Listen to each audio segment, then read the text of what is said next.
The number one thing that gets people stuck during and after a relationship with a narcissist or a similar pathological personality is the cognitive dissonance. This extreme dichotomy between the love bombing, amazing soulmate version that you meet in the beginning and that shows up intermittently throughout the rest of the relationship, and the complete monster or complete vacant, empty stranger that they turn into. And this level of extreme contrast causes us to essentially become paralyzed. It's like you go into this almost permanent freeze state or state of dissociation because you cannot make sense of the two extremes. Are they good? Are they bad? Do they love me? Do they hate me? Are they kind? Are they horrible? And this is where people get stuck on the, but when they're good, they're so good. Or, but there's really good times in the relationship. Whereas the reality is that usually as a relationship continues with one of these personalities, the good times get fewer and further between. And what you actually find is the good times are actually pretty average. They just seem so amazing because of what they're offset by.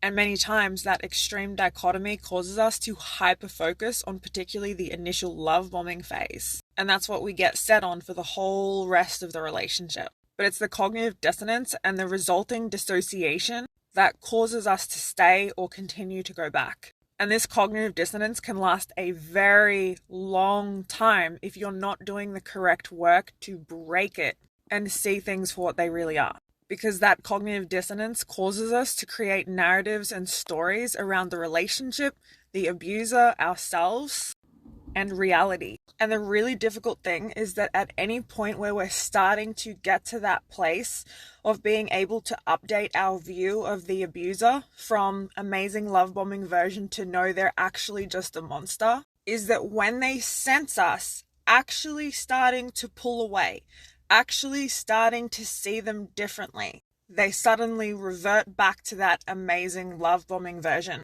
giving us, as this quote that I saw recently, just enough hope to hold on to nothing. And when you're trauma bonded to someone and you're experiencing that confusion of the cognitive dissonance, that by the way gives you this complete inability to think your way out of the situation, hope dies last. And when they show us that amazing, glowing version of this amazing, incredible soulmate connection that we have to this person, we fall for it almost every time.